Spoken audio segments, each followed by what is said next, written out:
কর্মী বেশি গেছেন না আশ্চর্য কথা কন হ্যাঁ নেতাই না সব আছে উচিত কি ছিল খবরদার আগামী 5 বছর দুর্নীতি মুক্ত থাকবো আমি আর ফিটা খাইতে পারতাম না বলা উচিত ছিল কিনা বলেন না এই কথা কইতে রাজি না এই কথা যদি না কয় 16 বছর যে ফিটা খাইছে 5 বছর পর আবার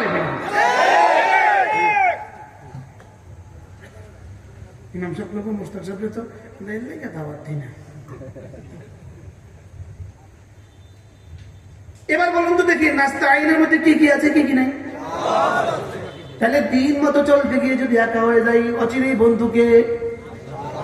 আম্বিয়া মিনান নবিয়িন ওয়াস-সিদ্দীকিন ওয়াশ-শুহাদা ওয়াস-সালিহিন এবার রব্বুল আলামিন নিজেই বলেন ওয়া হাসুনা উলাইকা রাফিকা আরে এদের বন্ধুর বহরটা কতই না সুন্দর রব বলে কতই না সুন্দর সুবহানাল্লাহ মওতের সঙ্গে সঙ্গে আদম থেকে মুহাম্মদুর রাসূলুল্লাহ পর্যন্ত সুআলা আম্বিয়া সকলে এসে বলবেন ঘাবড়াবো না আমরা আছি সুবহানাল্লাহ সমস্ত নবীদের উম্মতের সিদ্দিকিন বলবে আমরা আছি শুহাদারা বলবে আমরা আছি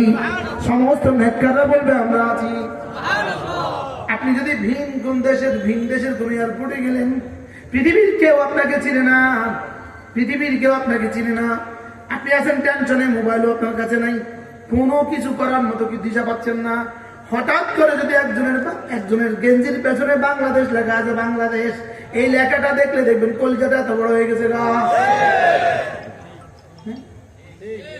ওই বেটার লাগে কিন্তু একটা কথা ওই বেটাকে আমরা খালতে পাইনি শুধু কি লেখা দিচ্ছে আমার ঘটনা করছে একবার আমার ঘটনা সিঙ্গাপুরে আমার ঘটনা কি এবার আমি হংকং এয়ারপোর্টে আমি একা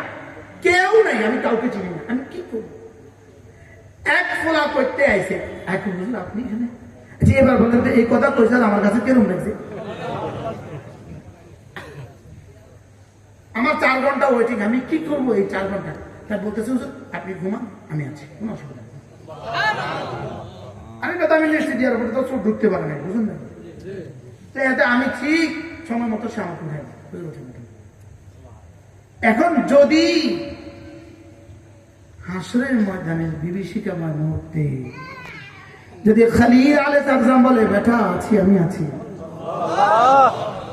হযরত মুসা আলাইহিস দিক থেকে এসে বলে আমি আছি হযরত দাউদ বলে আমি আছি এবার সিদ্দিক আকবর বলে আমি আছি এবার ফারুক আজম বলে এই শুনো আছি আচ্ছা এবার কেমন হবে বলেন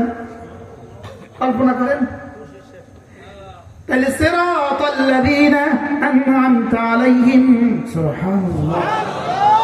আল্লাহ যাদেরকে নিয়ামতে ভরে দিয়েছেন এদের সাথে আমাকে রেখে দেন সুবহানাল্লাহ এবার কেমন হবে